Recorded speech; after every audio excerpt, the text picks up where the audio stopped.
How about visiting my parents this Christmas? That's how it all began, and it marked the start of a very difficult period. My name is Mary, and I'm a 35-year-old housewife. I met my husband Jack at work, and what began as a workplace romance led to marriage.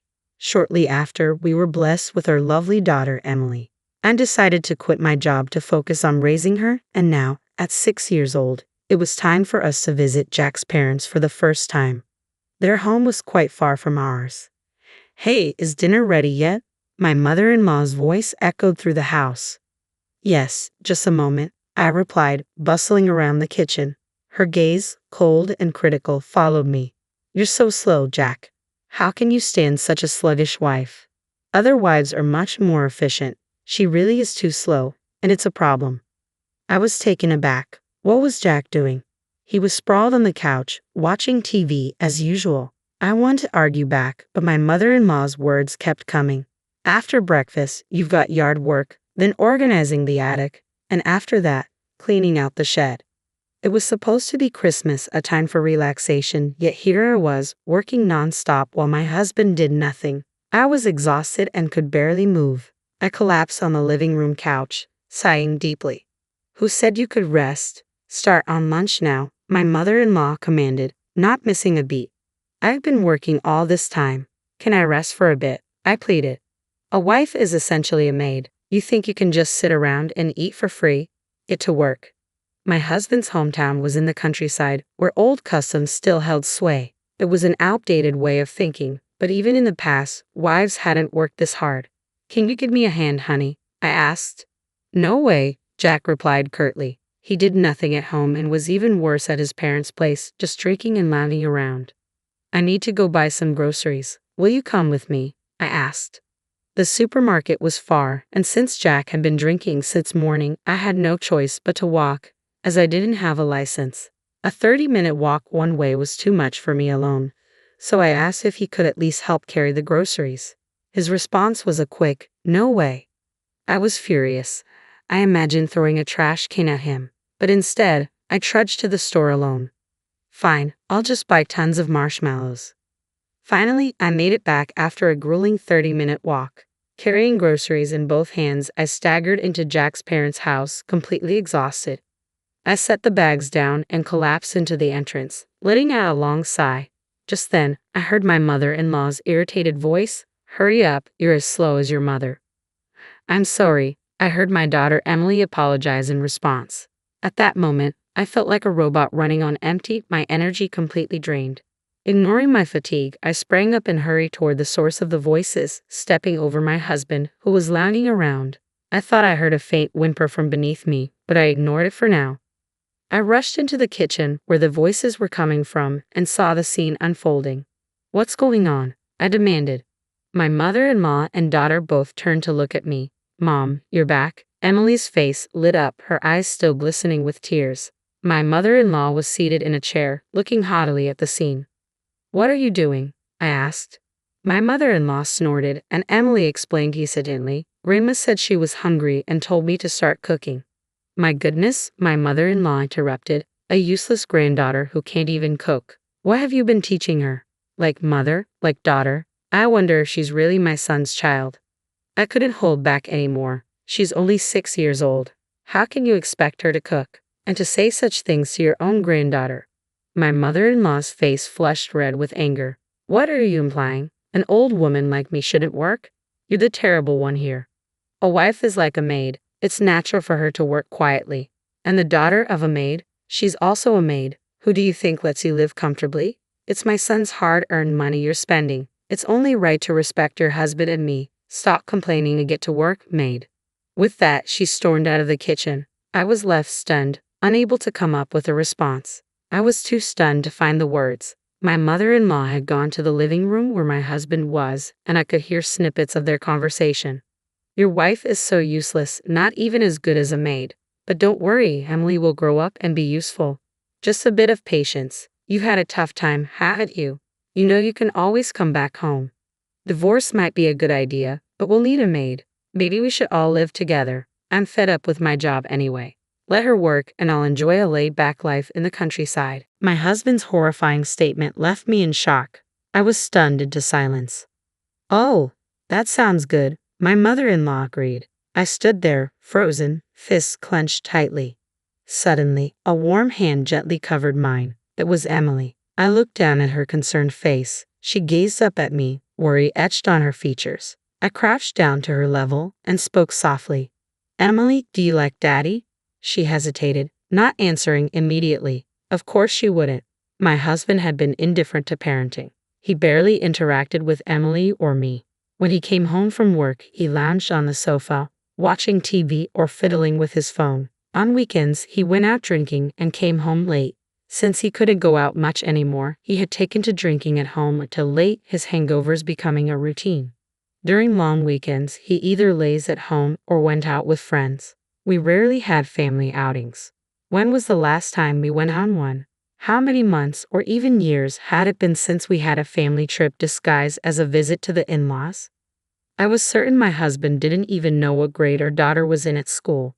He was completely unaware of her likes, dislikes, or aspirations for the future. It was no wonder Emily couldn't say she liked her father. He showed no interest in her life. So I asked her again, "Do you like Grandma?" "I hate her," was her immediate response. I couldn't help but smile slightly. No surprise there, considering how she was always being yelled at. But then Emily said something that took me by surprise. "Grandma bullies Mom. It's supposed to be Christmas, but Mom never gets to relax. She's always being told to do this and that. Grandma is mean." Children observe more than we often realize. With all the direct commands my mother-in-law issued, it was clear Emily was aware of the situation. I chuckled and asked, "Emily, would you like to live with Grandma?" She shook her head. "What about Dad?" "I don't need him," she responded immediately. Her quick answer confirmed my decision. The next morning, I took Emily out early. By the time we returned to my in-law's home, it was already dark. As we walked in, my mother-in-law and husband, looking irritated, were waiting for us. Finally back. "Where have you been?" my husband demanded. "Just out and about," I replied, evading his question. My mother-in-law commented, "Young wives these days." "Fine, you're officially a maid now." "Hey maid, I'm hungry. Where's dinner and tea?" As usual, she was the boss. I silently served tea to both of them. When my husband reached for his teacup, I swiftly snatched it away. "What the heck?" he exclaimed, looking dumbfounded. I then deliberately poured the tea over him. "Don't worry, it's cooled down," I said. "That's not the point," he protested. I continued pouring the tea, skillfully dodging his attempts to grab the cup. I set the teacup down with a clink. "How dare you, you air maid!" My mother-in-law's eyes bulged with anger. "Shut up," I said firmly. "I am not your maid or anything else." I retorted fiercely, and my mother-in-law stood up, ready to yell. I cut her off before she could speak. "What? A son's wife is not a maid. If you didn't know that, let me teach you." "I am not a maid," I declared, pressing my point. My mother-in-law's mouth flapped open and closed, but no words came out. I glared at her, my frustration boiling over, and leaned in close. Her face contorted with anger, and she let out a high-pitched scream, clearly uncomfortable with our proximity. Unbothered, I moved even closer until our faces were only inches apart. "Listen carefully," I said, my voice firm. "There is no system in this world that lets you exploit a daughter-in-law as you please. I will protect my family, but I have no intention of being a family servant." "What? I am your husband's mother. I am family. You should protect me and follow my orders," she retorted, her face turning a deep shade of red. "Are you okay in the head? If I were really a maid, I wouldn't be family. How can you claim to be family if you're treating me like a servant?" I replied calmly. Her face, which had been pale moments before, flushed bright red. "How dare you talk to me like that? You're so rude. Who do you think you are? I am your mother-in-law." "Save the jokes for when you're alone," I said, cutting her off. I had been incredibly patient, but my tolerance had reached its limit. "And what about your granddaughter? Do you think she's a maid too?" I added, leaning in closer. Her face turned pale again, like a traffic light, showing her weakness. The disparity between her grandstanding and her actual behavior was disappointing. Her bravado had crumbled with just a little resistance, revealing her shallow nature. I pulled back, narrowing my eyes in disgust. My mother-in-law, now pale and trembling slightly, was clearly shaken. I turned to my husband, my frustration evident. "Now it's your turn." "Oh, okay, My husband replied weakly, his voice almost pathetic. I glared at him. What have you been doing while your wife and daughter were treated like maids? I was just playing with my phone and drinking beer, he mumbled. I used their mistreatment as a sort of background for my drinks. How privileged, I said coldly. Sorry doesn't cut it. If you need the police. No, no, he screamed in a panic as I shouted with a fierce expression. He tried to hide behind his mother, attempting to escape. Frustrated and with a headache, I decided to get straight to the point. I pulled out a piece of paper and held it up. Just sign this and we'll be done with it. Ha! What's this? My husband, peeking out cautiously from behind his mother, asked. They look like a turtle and its hatchling. The color drained from his face as I explained. It's a divorce agreement. We're getting divorced, so I won't be coming here ever again. Both my mother-in-law and husband were left speechless. I've already contacted a lawyer and will start the procedures after the holiday. So, sign quickly. No way, he protested, his voice cracking, almost in tears. I don't want a divorce. I don't want it to be a problem that I won't be around, my husband said, desperation in his voice. You're relieved to have me do everything for you. It's convenient to have me as a maid, and that's why divorce bothers you. Is that so? I replied coldly, caught in your own words, aren't you? This feels like déjà vu. Moments ago, he had screamed at me in terror of my anger. Regardless of whether he signed the papers or not, I was determined to proceed. I had already informed my family. Emily, are you ready? I called out. Yes, Mom, she responded cheerfully, popping her head out with her own bag in hand. I've packed all my stuff. I turned to my husband, luggage in hand, and said, We're going to my parents' house now. What? He exclaimed. Don't joke. The only joke here is your behavior, I said firmly. A husband who visits his family just to treat his wife and daughter like maids is no joke. We'll discuss the divorce properly with a lawyer. Goodbye. With that, I picked up our luggage and, alongside Emily, headed toward the entrance. My husband followed desperately. Wait, you can't live without me. I stopped abruptly and slowly turned around. He did the same, confusion on his face. Did you forget something? I asked. What's that? He replied, puzzled. Don't you remember? I was more successful and earned more than you before I left work for pregnancy. Even then, I was making more than you do now. His face went ashen. Had he forgotten we once worked at the same place? His selective memory was astounding. It's been a while since I quit my job, I continued, but it's time to start working again, little by little. My parents have said they'll help, and I plan to stay with them for a while. I'll gradually return to work. Even if I can't earn as much as before, I'll manage. No, I will make it work. Seeing my resolve, my husband was nearly in tears. I'm sorry, I'll change.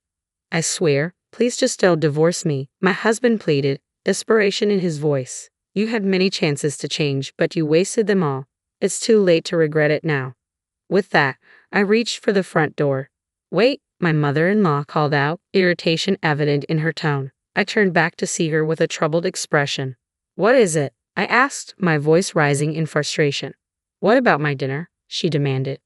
I don't care, I shot back defiantly. And with that, we truly left her house. Emily and I headed straight to my parents' home. They greeted us with warm smiles. Well, what a rough start to Christmas, my mother said kindly, encouraging us to sit in the living room. Relieved, Emily began peeling an orange. Christmas is really about family gatherings, I reflected. It was tough, but I hope next year we can spend it in peace. With that thought, I resolved to make a wish. The next day, the divorce negotiations with my husband, who continued to insist he didn't want a divorce, were challenging. However, given our daughter's rejection of her father, we managed to finalize everything. The alimony was paid in a lump sum. I couldn't trust him with anything else. As a result, the apartment was sold, and my ex-husband Jack moved back in with his mother.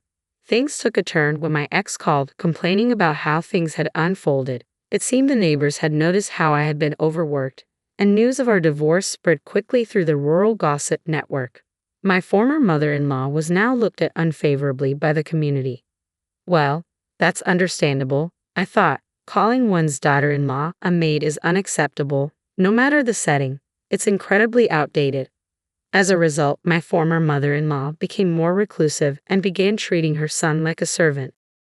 They argued daily, and Jack's complaints over the phone didn't concern me. I planned to let him know that the alimony had been deposited and then hang up. "You're getting what you deserve," I said coldly. I could almost hear his despair on the other end. "Please help me out a little. I'm Emily's father and she's my mother's granddaughter." I smiled to myself and replied, "I'm busy right now." "What's with that tone? I'm tipsy and can't help you." "Wait a minute. I admit I was wrong," he started to say. "Why do you think I'm coming to help?" I yelled and hung up. I promptly set his number to reject calls. Laughter, they say, brings good fortune. I couldn't stop laughing for a long while.